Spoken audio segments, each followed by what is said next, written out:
Welcome back to Whispers in the Dark.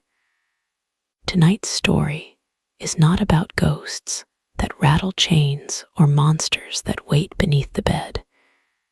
It is about inheritance, about the things that pass through a family without permission. Grief, madness, violence, worship, hunger, silence. The terrible truth that sometimes a home is not a shelter at all, but a mouth. Sometimes it swallows everyone inside. Now let's begin. The first thing anyone noticed about the Vale house was that it always seemed to be listening. It stood at the end of a narrow road hemmed in by wet trees, a severe old structure of dark wood and stone that seemed less built than grown. It sat on a low rise above a field gone wild, its windows reflecting a gray sky like flat, unblinking eyes. In summer it looked abandoned. In winter it looked condemned. In spring it looked as if it had clawed its way back out of the earth. No matter the season, it carried the same mood, the same pressure, the same mute expectancy, as though the house itself knew something the people inside did not, or perhaps knew something they refused to admit. When Amelia Vale was a child, she used to say the house breathed at night. No one liked when she said that. Her father would snap at her to stop being strange. Her mother would lower her eyes and busy her hands with some unnecessary task in the kitchen, wiping a clean counter, folding the edge of a dish towel again and again until her knuckles went white. Her older brother Eli would tell her to shut up because she was freaking him out. And their grandmother, who had lived with them through the final years of her life, would smile very faintly from the corner of the room, with an expression that was not quite approval and not quite affection, more like recognition. Amelia never forgot that smile.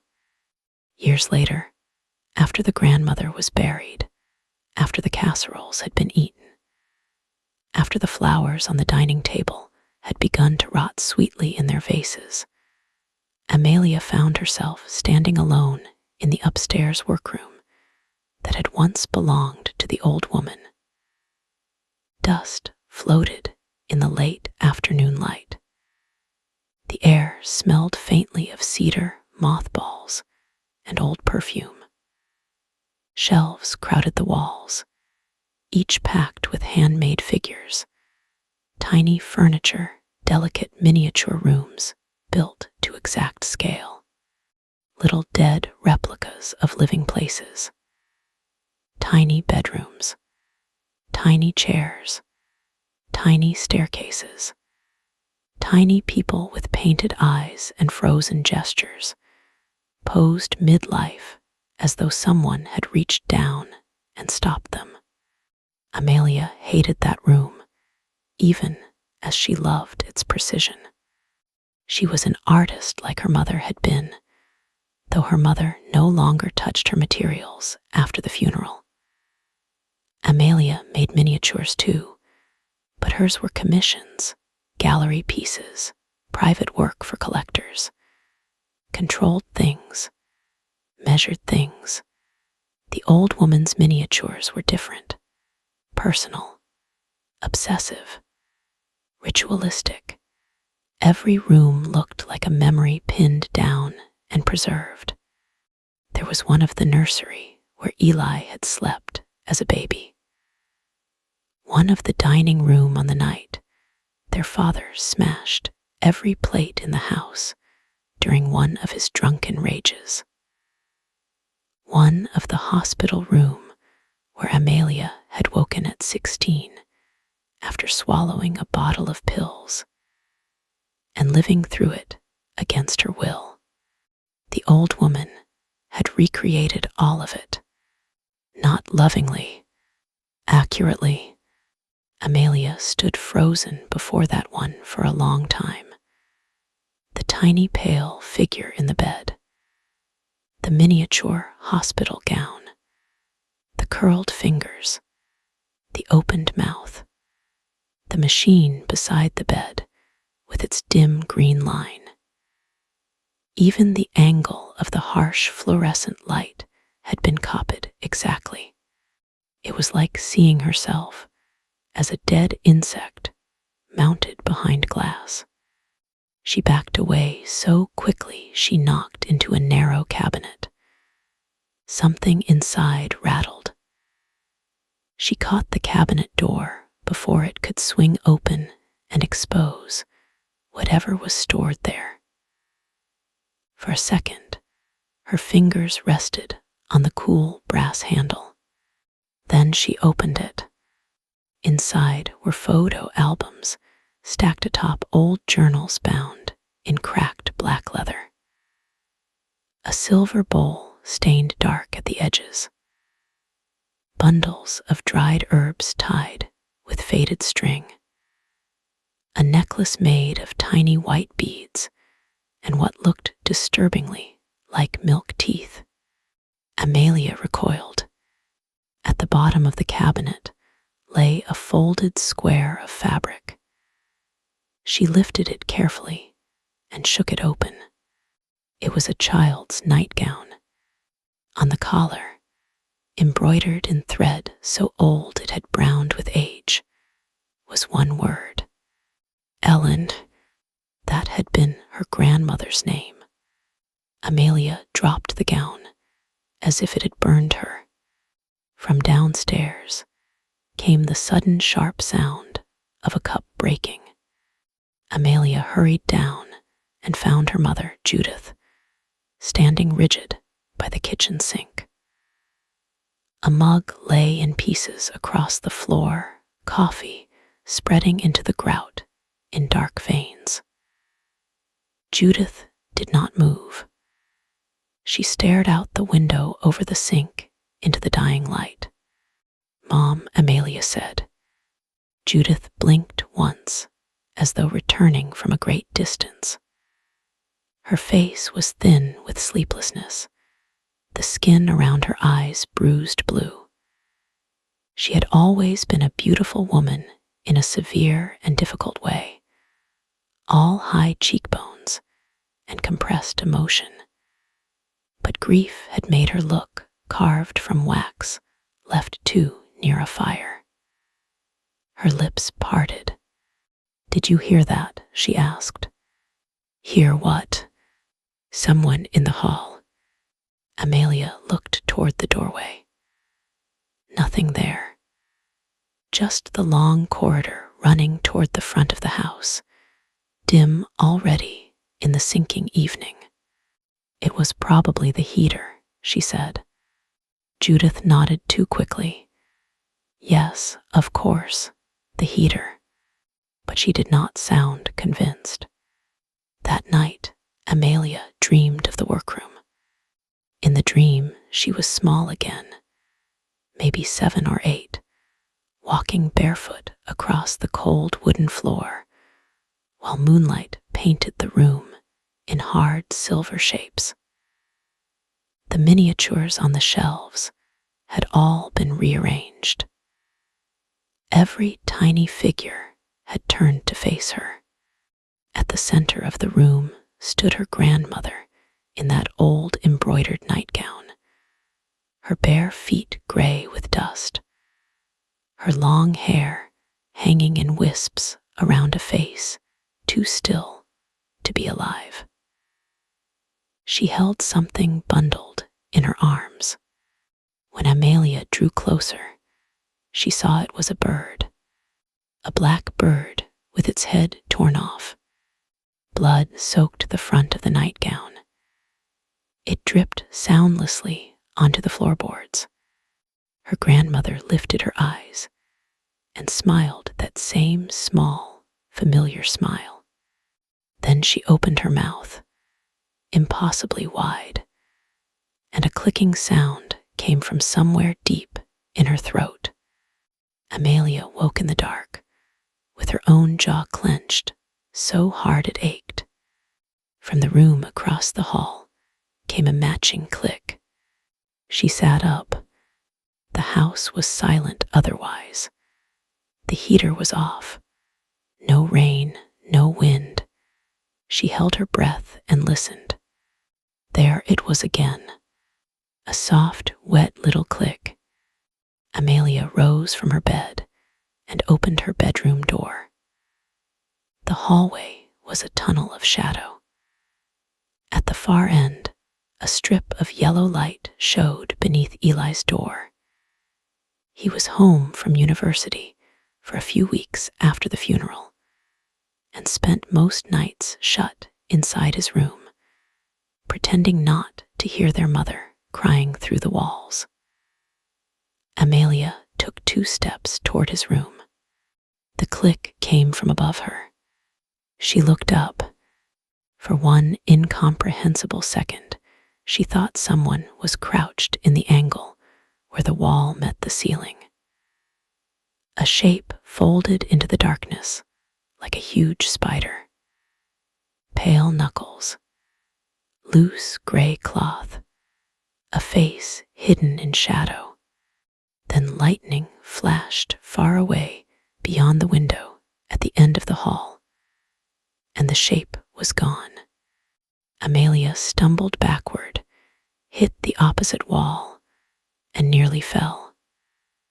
Her skin prickled with freezing sweat. Eli's door opened. "What the hell?" he muttered, squinting at her. He was 21 and wore exhaustion like a second skin, eyes red, shoulders drawn tight. He held his phone in one hand and smelled faintly of smoke. "Why are you just standing there?" Amelia looked up again. Empty corner, bare plaster, nothing. "I thought I saw something." Eli rubbed a hand over his face. "Great, cool, awesome. I'm really glad we're doing this now." There was a sound upstairs then. A slow, deliberate thump from the ceiling above them, like someone taking a single heavy step in the attic. Both of them went still. Another thump. Eli stared upward. "Mom," he called, voice strained. No answer. Judith's room was downstairs. They stood in silence, while a third thump shivered through the beams. Eli swore under his breath, grabbed the fireplace poker from the stand by the stairs, and jerked his head toward the attic hatch at the end of the upper hall. Amelia wanted to tell him not to, wanted to beg him to leave it alone. But the stubborn, bright fear in his face made her follow. The attic hatch hung down by a rope loop. Eli reached up and yanked. The ladder unfolded with a groaning rattle. A gust of dry, hot air breathed down from above, carrying the smell of old wood and something else beneath it. Something sour, animal, rank. He climbed first, poker in hand. Amelia followed, each rung cold under her bare feet. The attic was cramped beneath the slope of the roof, crowded with boxes, old trunks, garment bags, and yellowed furniture shrouded in sheets. Their mother's breathless voice came from somewhere near the back. "Don't come up here." Amelia nearly cried out with relief. "Mom." Judith stepped into view holding a flashlight. The beam shook in her hand.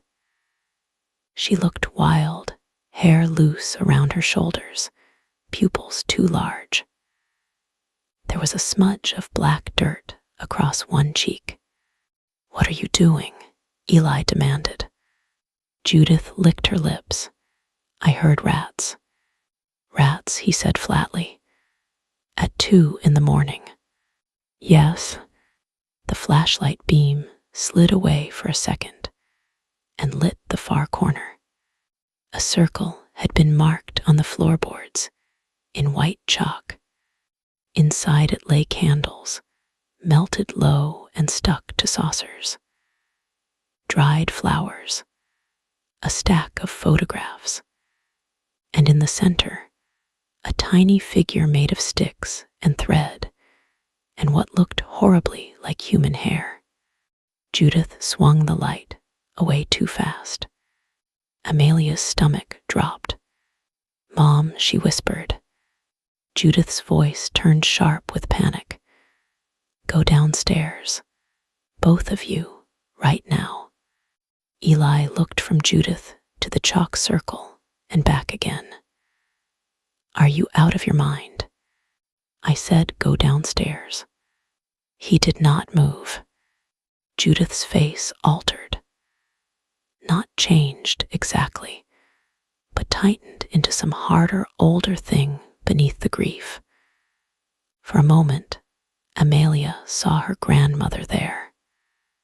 The same controlled fury, the same terrible certainty. Go downstairs, Judith repeated, and this time both of them obeyed. In the morning, the attic hatch was closed, and there was no sign anyone had been up there at all. The days that followed curdled slowly. Small things first. A smell of decay in rooms that had just been cleaned. Flies collecting at the inside of sealed windows. Eli waking with scratches on his chest and swearing he must have done it in his sleep. Judith forgetting conversations minutes after they happened. Amelia finding little heaps of dirt beneath the legs of her desk, as if something had been burrowing up through the floor, and always the feeling of being watched, not vaguely, not the ordinary unease of an old house with bad wiring and family tension. This was specific, intimate. Amelia would be washing her hands and know with absolute certainty that someone stood behind her in the doorway. She would turn and find nothing. She would lie awake in bed and feel eyes on her profile from the corner of the room. She would open her own studio cabinet and discover one of her miniatures turned a few degrees from how she had left it, as though unseen fingers had adjusted the scene while she slept. Then came the bird. Amelia was walking home from the town market on a hard white afternoon, her thoughts fogged by lack of sleep, when she noticed a cluster of children staring into the road. She moved closer and saw a crow lying on the asphalt, one wing spread, body still twitching. Its head was gone, not crushed, removed. The neck ended in ragged meat. One of the boys pointed to the telephone wire above them. There, skewered somehow between two lines, was the severed head, beak open to the sky. Amelia dropped her bag. Apples rolled into the gutter. The click sounded just behind her left ear. She spun around. No one. Yet in the shop window across the street, she saw reflected there, standing directly behind her in the bright noon sun, the outline of a woman in a long nightgown. Amelia whirled. Only the empty sidewalk. When she got home, she found Judith sitting at the dining table with the black leather journals open around her.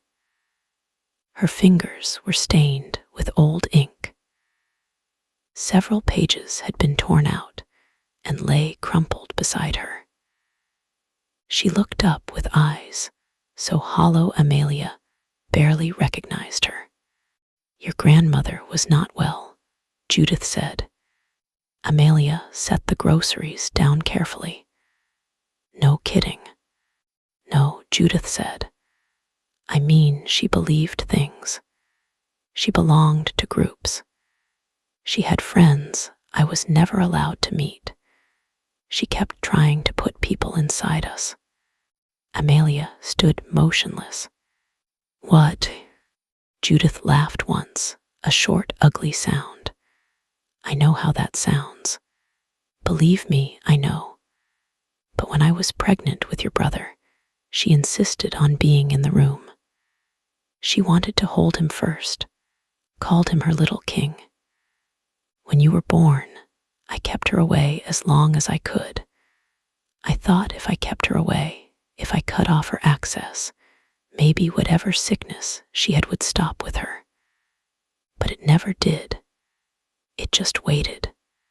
Judith pushed one of the journals toward her.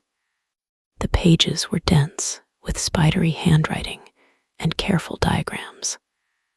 Symbols, names, planetary seals, sketched crowns, lists of offerings. There were passages in another language, Latin perhaps, or something older. On one page, a large heading had been written with obsessive pressure, the pen nearly cutting through the paper. "To make a vessel suitable, grief is the gate. Blood is the key. The family line is the road by which the crowned one arrives." Amelia stopped breathing. Beneath the writing was an image of a man on a throne, or something pretending to be a man. He had a swollen, naked body, and too many faces around his head like petals around a rotten flower. At his feet knelt headless figures. A handwritten note beneath the drawing read, "He favors the broken-minded and the blood-marked. The women prepare. The sons receive. The house becomes the temple." Amelia shoved the journal away. "This is insane." Judith covered her mouth with shaking fingers. "I know," but she did not sound as if she believed it. That evening, Eli brought friends over despite their mother's protests. 2 boys from school, loud and determined to drag him into normalcy by force. They came with beer and stale jokes, and the desperate energy of young men who believe volume can keep dread away. Amelia stayed upstairs, trying to work, but their laughter drifted through the floorboards like mocking echoes. Around midnight, the laughter stopped. A scream tore through the house. Amelia flew from her room and ran downstairs. One of Eli's friends was backed against the living room wall, white as paper, pointing toward the hallway bathroom. The other was vomiting into a potted plant. Eli stood in the bathroom doorway, looking as though something inside him had snapped. Amelia pushed past him. The room was painted with blood, not sprayed, smeared. A dead cat hung from the shower curtain rod by its hind legs, belly split open from throat to tail. Its entrails spilled in gleaming coils into the bathtub. Symbols had been drawn on the mirror in blood, or something very like it. The room stank of copper and feces and ruptured organs. Amelia screamed and stumbled backward into Eli. Judith appeared behind them, took one look, and made a noise Amelia had never heard from a human throat. Not grief, not fear. Recognition. She seized the doorframe to keep from falling. Eli turned on his friends in a blind fury, accusing them, cursing them, demanding which one had done it. Both boys swore they had been in the living room the whole time. One started crying. The other kept saying he had heard the bathroom door creak, but thought it was just the pipes. No one had seen anyone go in. No one had heard the cat make a sound. They left in a panic, and Eli did not try to stop them. The police came, walked through the house, took statements, bagged the body of the cat, and found nothing useful. No prints, no forced window, no footprints outside the bathroom. The officer who spoke with Amelia kept glancing over her shoulder, as though he too felt the house watching.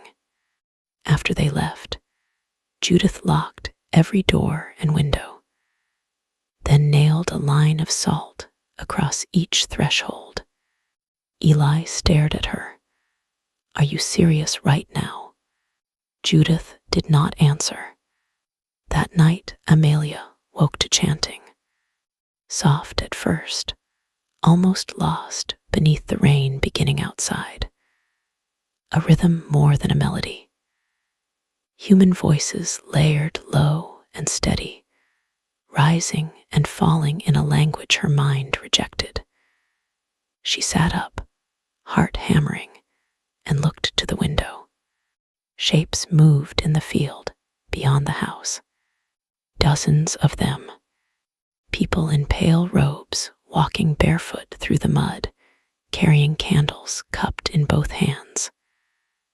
The flames bent in the wind, but did not go out. Their heads were bowed. Their movement was slow and synchronized, circling the house. Amelia ran to wake Eli. He sprang up swearing, and together they looked through the hall window. The field was empty. No footprints in the mud. No candles. Only rain. They did not sleep again. The next morning, Judith was gone. Her bed had not been slept in. Her car was in the driveway. Her phone lay on the kitchen table beside a single page torn from one of the journals. On it, in her shaky handwriting, it read, "Do not let it in." No one knew what that meant. Eli wanted to call the police again immediately. Amelia did, but something in the house had changed with Judith's absence. The silence felt fuller, warmer, like a held breath nearing release. Even Eli seemed to feel it. He kept circling back to the attic hatch, glaring up at it, then away. By afternoon, they could not stand it anymore.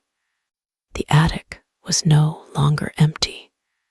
In the far corner beneath, a low beam sat a small wooden structure like a shrine or crude throne. It had been built recently from old boards and packing crates. Draped over it was the embroidered nightgown.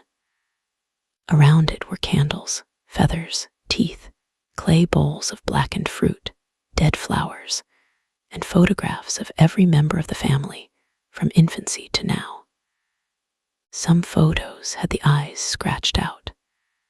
Some had the mouths cut away. One showed Amelia sleeping in her own bed, taken from the foot of the mattress. Eli swore and backed away. On the wall behind the little throne, written in thick dark strokes, were the words, "We prepare the house." Below that hung Judith, or what remained of her. She had been secured high against the slanted beam by wire around the wrists, naked. her skin carved with symbols from throat to thighs. Her head lolled at an unnatural angle. Her eyes were open. Her tongue protruded black and swollen. Dried blood striped her body in dark rivers. For a moment, Amelia's mind refused the image. Then the smell hit, the sweet, bloated reek of opened flesh and voided bowels, and early rot in trapped summer heat. Amelia collapsed to her knees, retching. Eli screamed for help.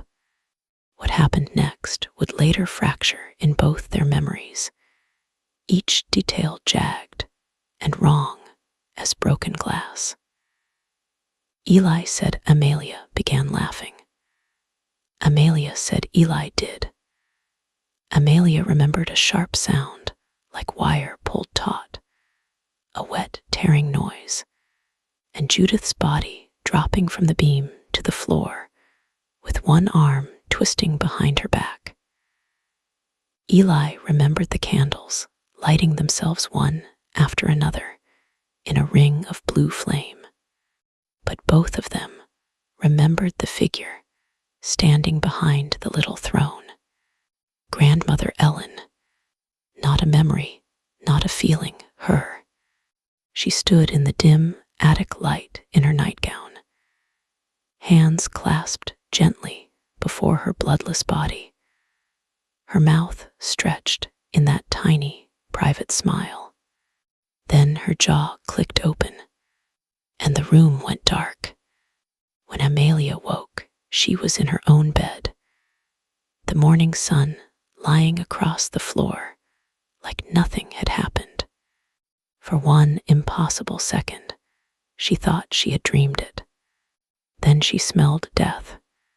The police found Judith's body exactly where they had seen it. Eli was hysterical, nearly incoherent. Amelia could barely speak. The officers searched the property, searched the woods, searched the road. Nothing. No sign of intruders.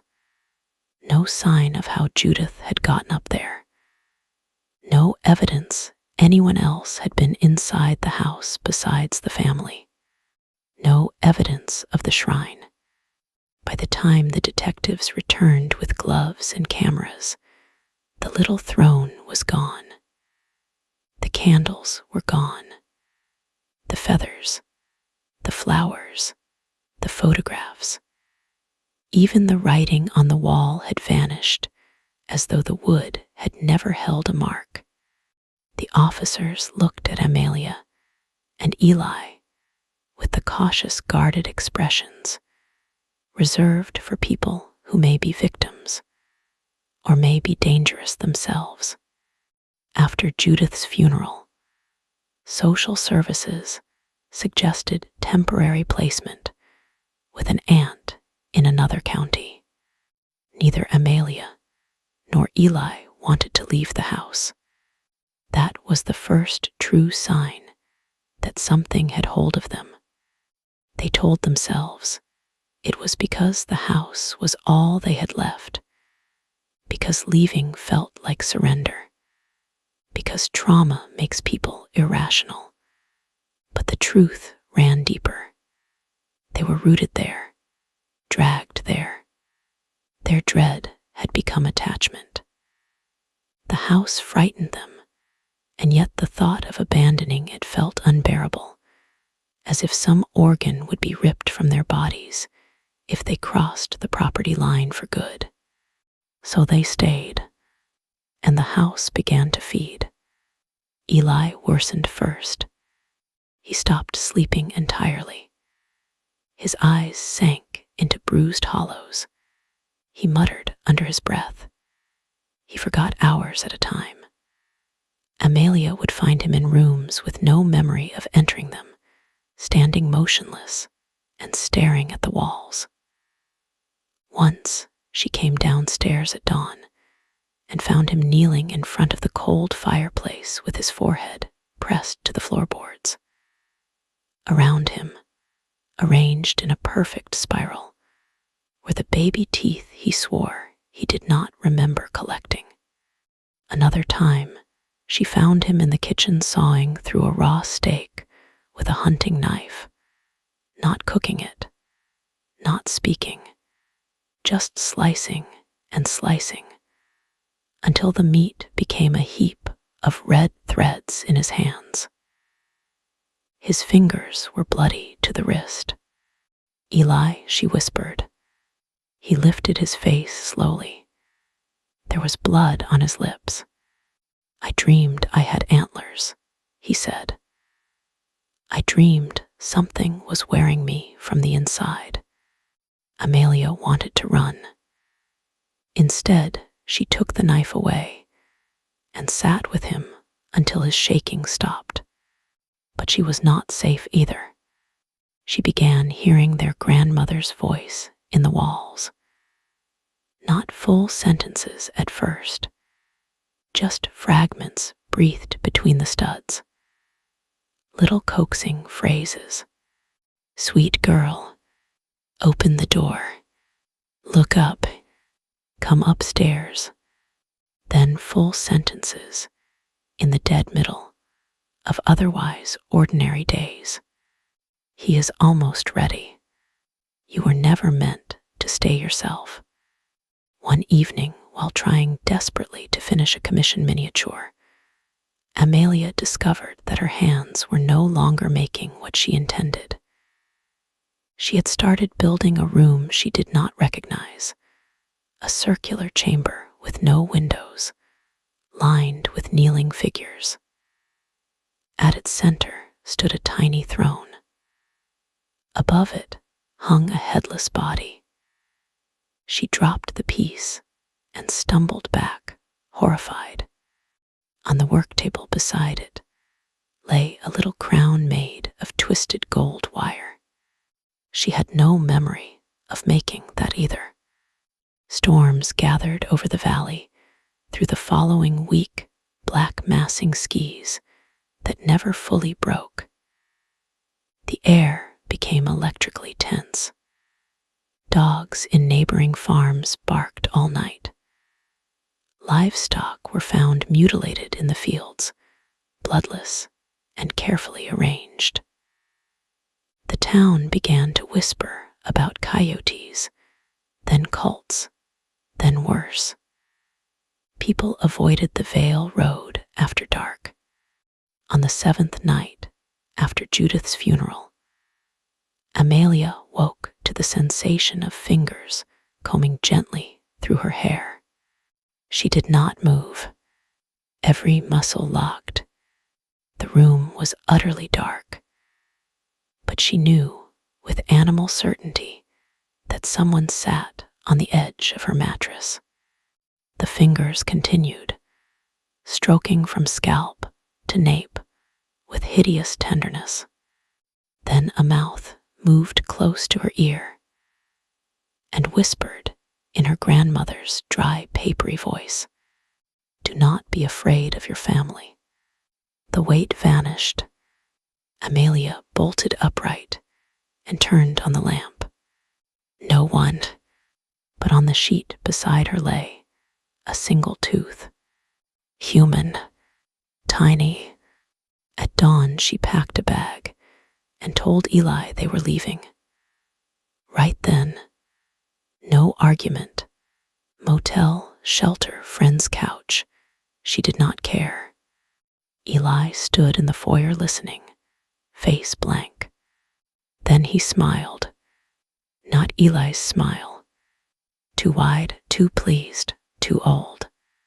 "You can go," he said, "but the road bends back." Amelia's blood iced. She backed toward the front door.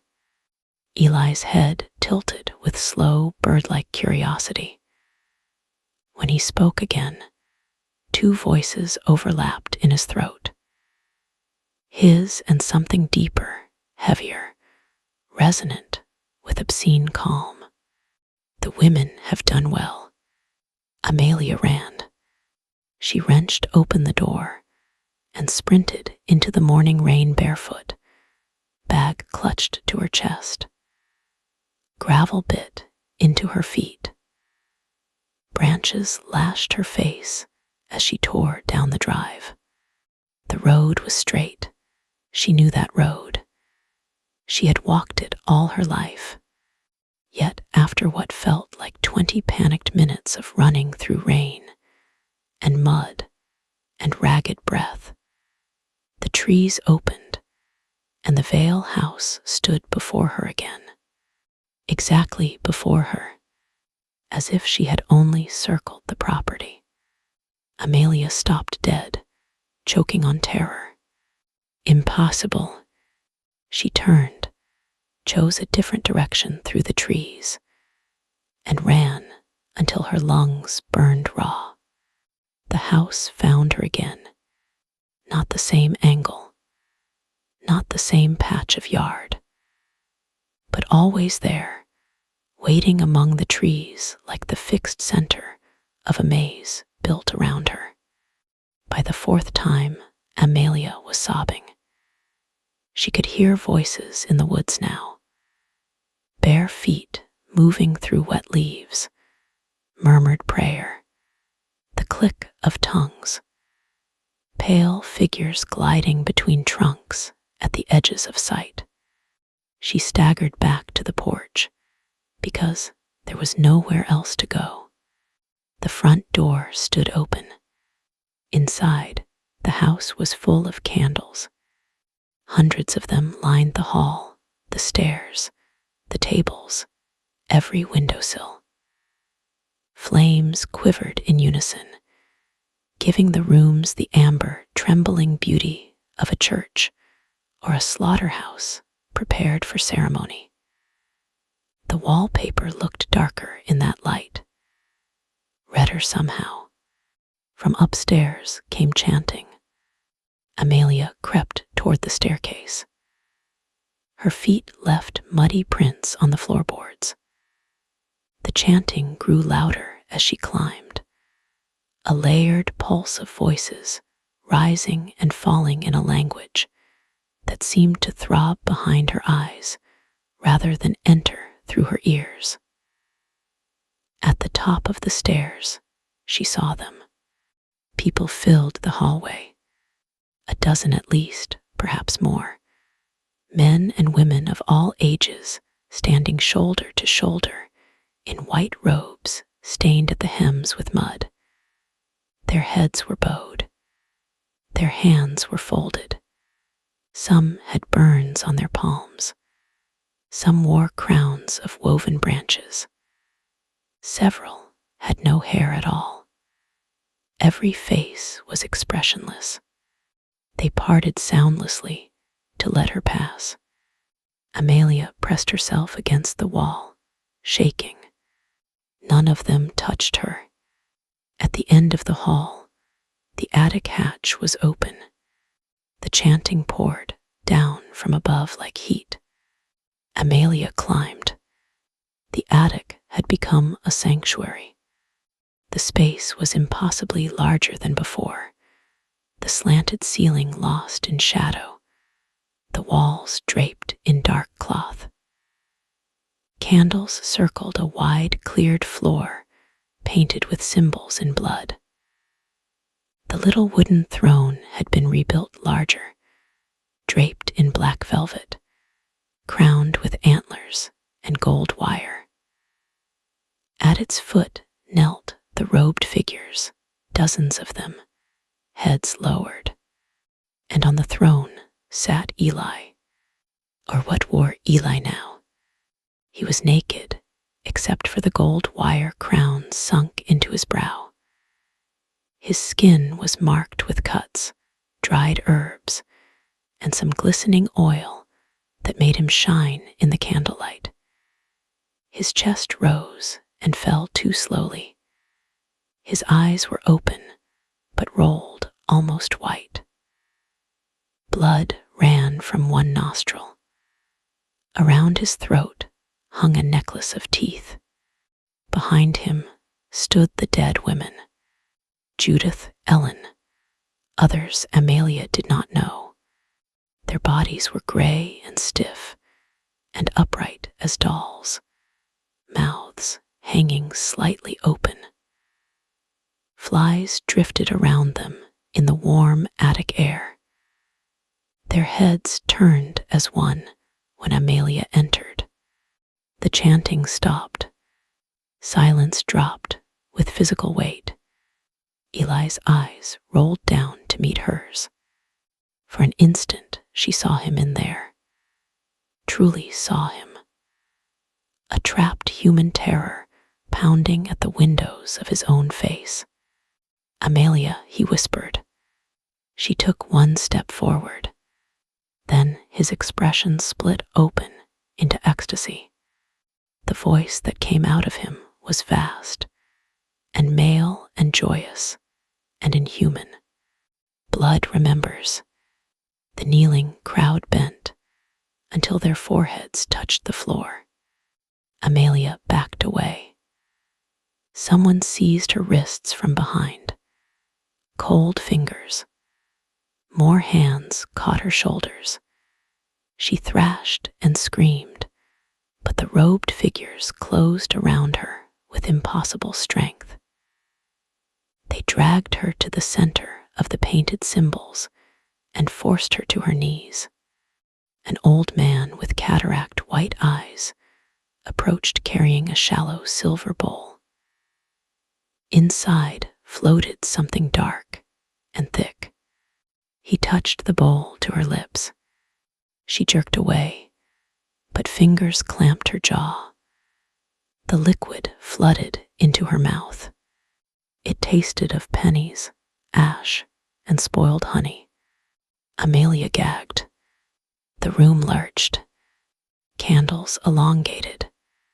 Faces stretched. The attic beams rippled like muscle under skin. The dead women behind the throne began to move, not walking, but unfolding in abrupt puppet jerks. One by one, they raised their arms toward her. A pressure grew in Amelia's skull.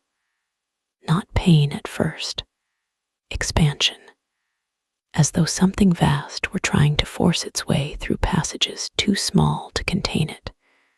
She screamed, and the sound split into many voices. She saw flashes that were not hers. Desert sands under a black sun, towers of bone, crowns lowered onto kneeling heads, mothers offering children, children offering mothers, fire in underground chambers, a man with too many faces laughing without sound. Then her grandmother was kneeling directly before her. Ellen's skin was waxen, her eyes sunken and wet. The smell coming from her body was unbearable, thick and sweet and terminal. Yet her smile was calm, almost kind. "You are the last door," she whispered. Amelia spat blood in her face. Ellen's smile vanished. The old corpse raised one hand and drove two fingers into the raw wound on Amelia's cheek, where a branch had cut her outside. Amelia shrieked as the dead fingers smeared her blood across her own forehead in a crude, vertical mark. The crowned thing on the throne inhaled sharply. Every candle in the attic flared blue. Then Eli began to convulse. Not like a seizure, like transformation. His spine arched so far Amelia heard vertebrae crack.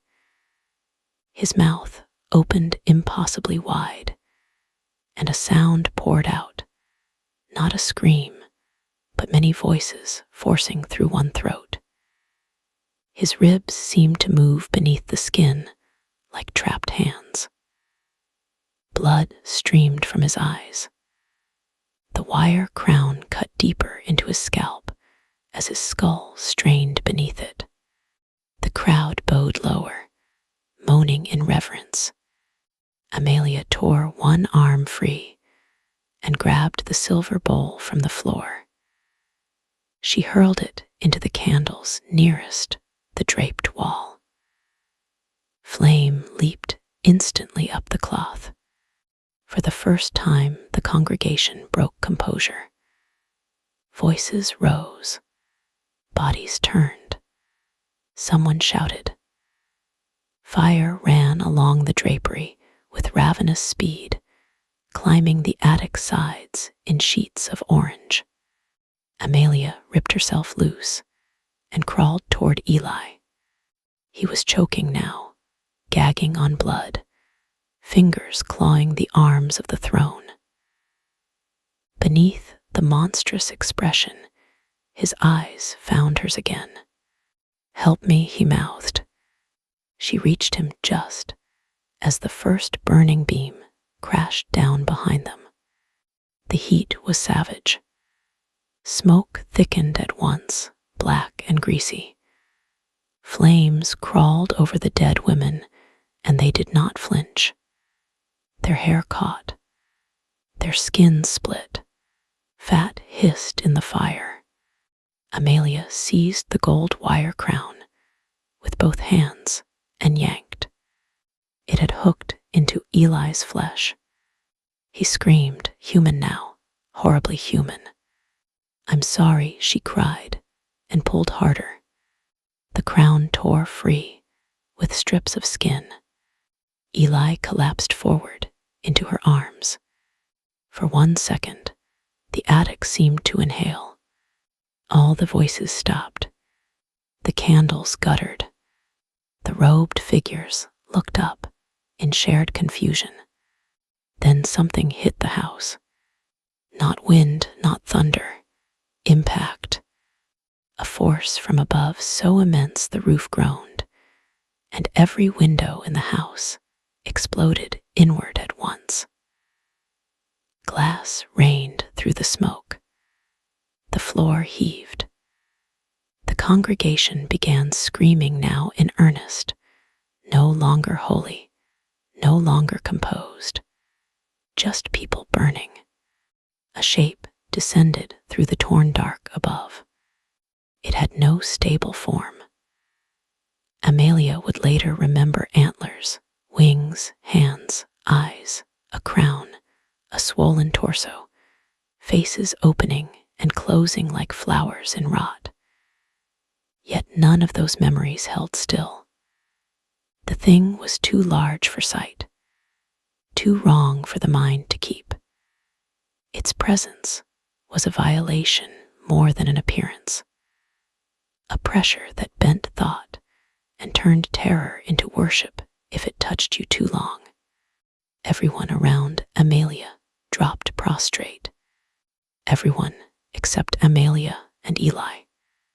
Eli was dying in her lap, blood bubbling at his mouth, scalp peeled where the crown had been.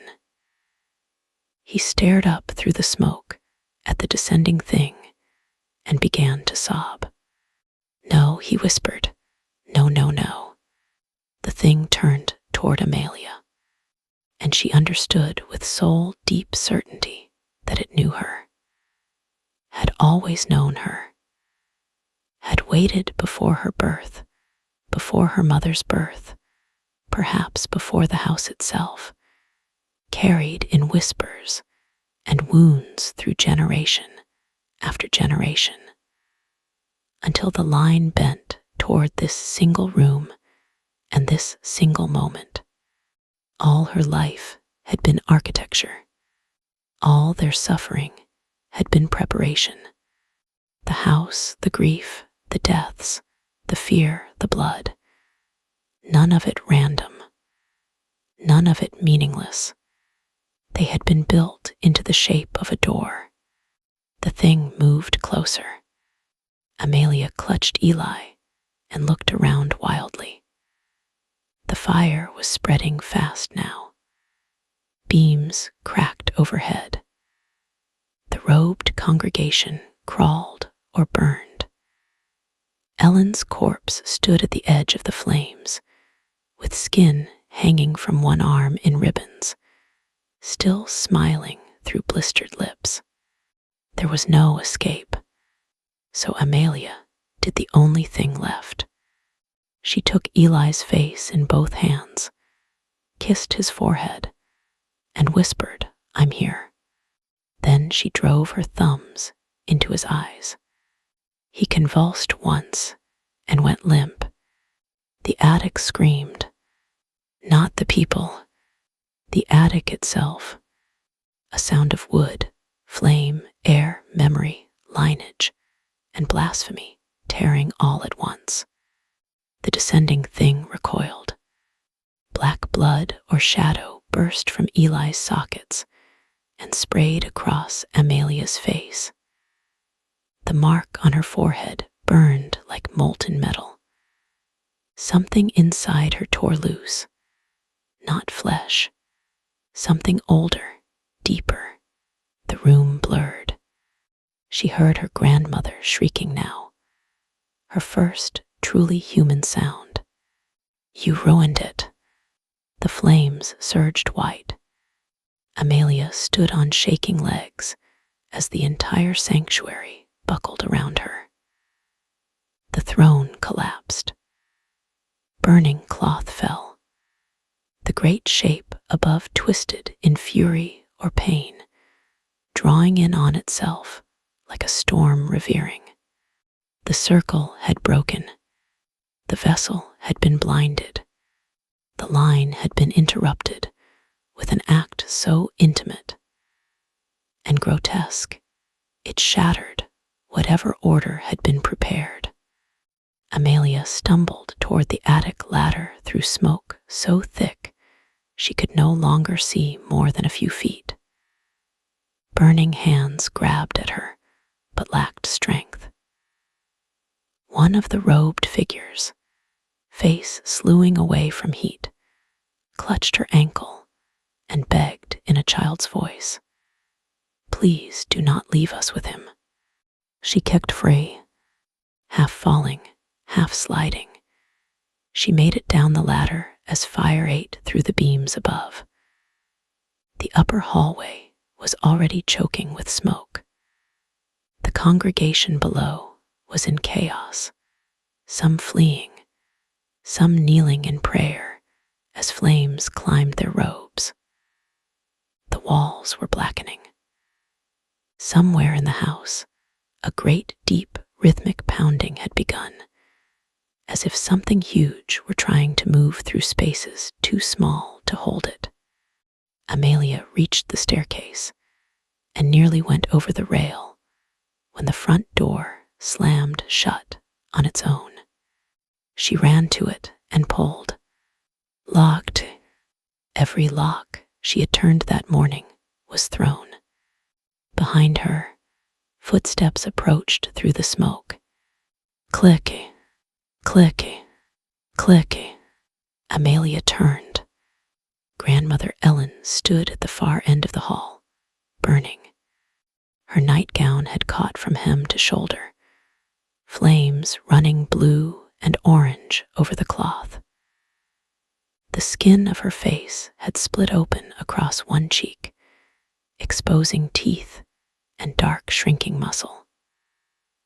One eye had burst in the heat and streamed down her face like boiled milk. Yet she walked calmly, steadily, smiling that same little smile through the fire.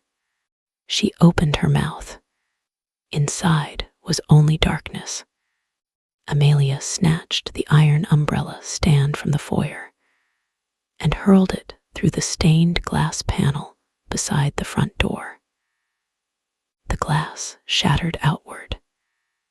She clawed through the opening, slicing her arms and hips on jagged edges, and fell hard onto the porch just as the upstairs windows burst in a sheet of flame. She rolled into the yard, coughing black soot. The house groaned behind her. From all around the property came the sound of chanting again. Weaker now, panicked, broken. The road figures were emerging from the woods, from the barn, from the road, from hiding places she had never known existed. Some ran toward the burning house, as though desperate to save what was within. Others fled into the trees. Many simply fell to their knees in the wet grass and wailed. The sky finally broke. Rain came down in a sudden violent wall, hissing against the flames. But the fire did not die. It burned hotter, whiter, eating from the inside. Amelia crawled backward through mud, unable to stand. In an upper attic window, framed by fire, she saw silhouettes. Not one, dozens. Too many shapes packed into too little space. Human and otherwise. Faces pressed to the glass from within the blaze, watching her. Then the roof collapsed. The sound was like the snapping shut of a giant jaw. Flame and sparks leaped into the storm. The ground trembled beneath her. The chanting ceased all at once, cut off so sharply the resulting silence felt unnatural, imposed. Only rain remained.